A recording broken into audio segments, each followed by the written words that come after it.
So today I wanted to go over a program which has been very influential for me as a professional videographer. The program is called Offshoot Pro. Essentially, it allows you to offload your files much more effectively than just dragging and dropping. I've been just dragging and dropping for years. I kind of got away with it, but there are some problems with it.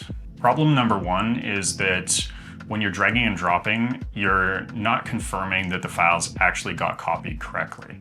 Whereas with this program, it's going to verify everything by comparing the number of bits. So that's great. That's adding a little bit more peace of mind. Problem number two is when you get back from your shoot, you're typically really tired and you don't always know where you're dragging and dropping from because the windows look the exact same. The nice thing with this interface is that you can see the sources on the left and then you can see the destinations on the right. So I'm just gonna jump into the program and show you how this works. So on the left, we have my SSD, and then I'm gonna go ahead and plug in my hard drive. As a side note, I've been using much higher capacity hard drives because the cost per terabyte is much lower. So I would recommend using these as opposed to smaller 5 terabyte hard drives. So we're just gonna wait for my drive to boot up. So we can see that my hard drive deep archive has shown up on the destinations on the right here, and that's great. SSD on the left.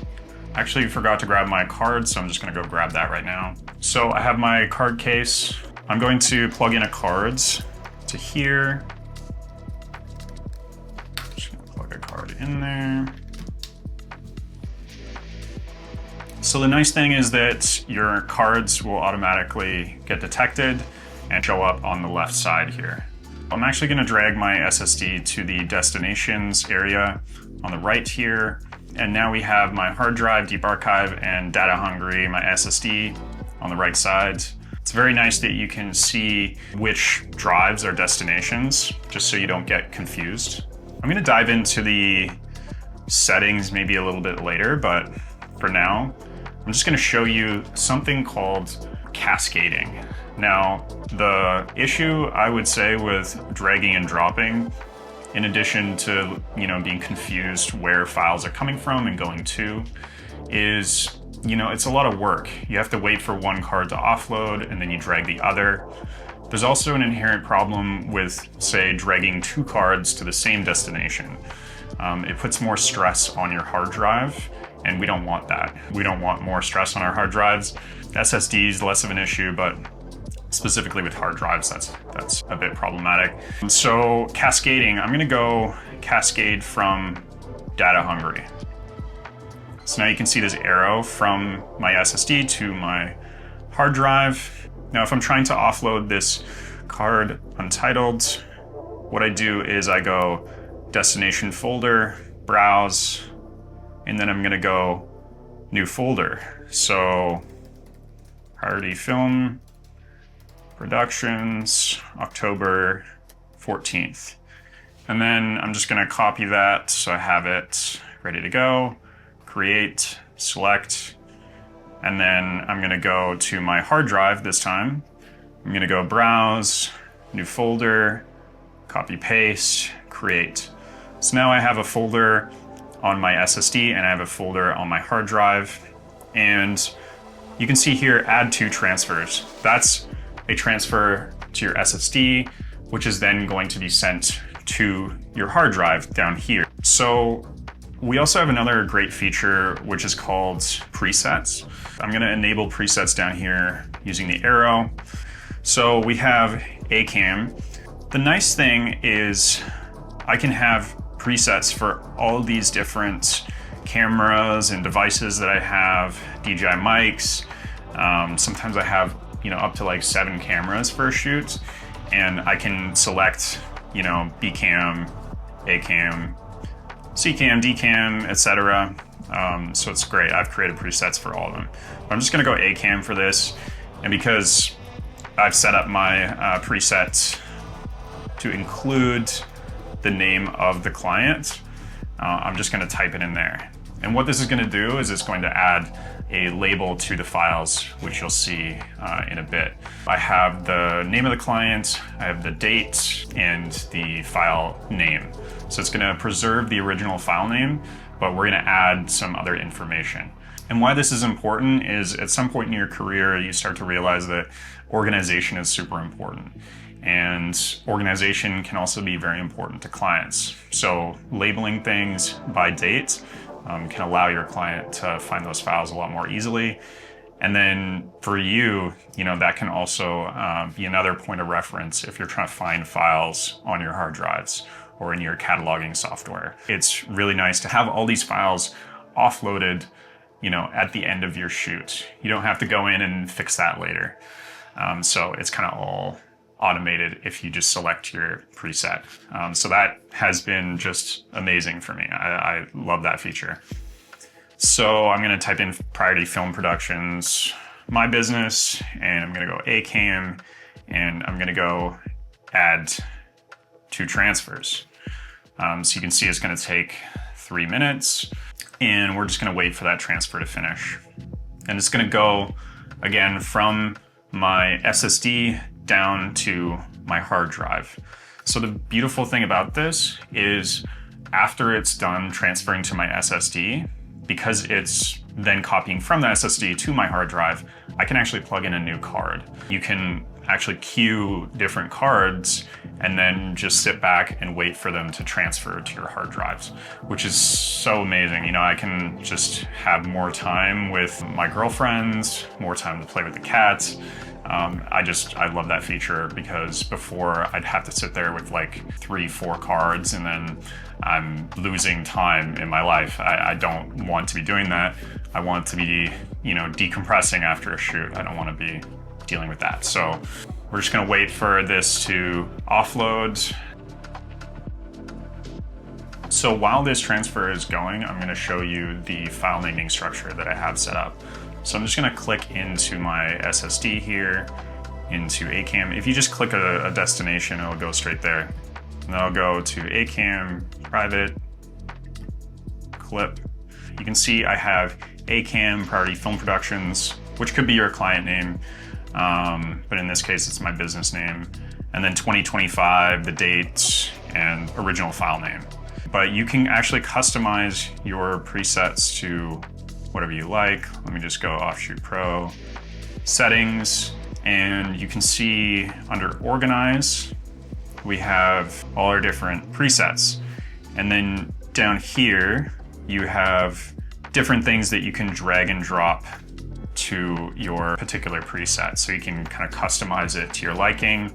And I absolutely love that feature. It's so nice for, a videographer staying organized. I love it. Our transfer is done. So now we're good to just take out this card. So we can go eject card, and I'm gonna put this back and plug in a new card here. And I'm going to copy this and go BCam, and then copy paste. So BCam is our second camera. I'm gonna go add 2 transfers. So while this is transferring the first card from my SSD to my hard drive, I'm now also transferring the second card to my SSD. Recently, they did an update where they queue it so that you're not transferring 2 cards to the same destination. So you're not actually able to do that with these particular settings, which avoids extra stress on your drive. So now I can, go grab a coffee and then wait for these files to offload. And these files are also being named at the same time that they're being offloaded. So that's great. Now, I wanted to talk about one other advantage of using something like Offshoot Pro. If we go into our files here, you can see that we have something called transfer logs. So if I click in, I can see offshoot log, ACAM, data hungry. I'm gonna click into this, and you'll see it's just a text file. but it actually shows every single file that has been transferred, and you have a log that you can then show your clients to, make sure that they're happy with the fact that the files were transferred correctly. This is used for Netflix productions. So you don't 100% need this as a videographer. I'm not gonna sit here and say that every videographer should have this program, but you might reach a point where you're working with clients who have higher expectations and they want you to have a log of how files were transferred.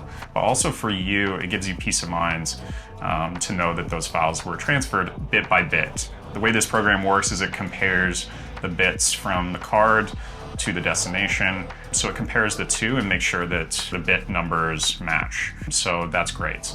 So I can see all the different files on this card and it shows verified on here. That's great. That's what we want. There have been times when I say make a mistake when I'm transferring a card. Typically that's changing the name on the SSD file, like maybe I'm tired or something and I change BCAM to something else. This, instead of being green, it'll be yellow or red, I assume. I haven't seen red, but it'll say completed with warnings. I've seen that a couple times. In that case, I would recommend just redoing the transfer. Just trash this and then redo. I would also recommend potentially adding these files to another location after. We want to keep it in, 3 locations ideally. But for budget constraints, 2 is usually good enough. There's the 3-2-1 rule, which is, keeping in 3 different locations, 2 different types of storage, but that becomes expensive really quick, especially with cloud storage. So what I would recommend is keep the information on your cards and then keep it in these 2 different redundant locations. So your SSD and then your hard drive. So you have it actually in 3 locations. Transfer the files to the client via, an online system, delivery service. I use WeTransfer. And then you have the information in 3 locations, 4 locations actually, because you've just transferred the information to the client. And then after you've verified that they have downloaded the files, you can then, wipe your cards. Something that I've been doing recently as well is shooting redundantly for everything. I just keep a higher capacity SD card in my camera. And then, if I need to wipe my cards, at least I have that redundant copy. I've offloaded the files to my SSD and then to my hard drive. I have it on the redundant card, and then I've wiped my primary card, but I still have it in 3 locations, and then 4 once I give it to my client. I'm really working lately on just being really safe with data, because when you're shooting something like a wedding, for example, it can only happen once. There's no reshooting a wedding, so you have to ensure that those files are safe.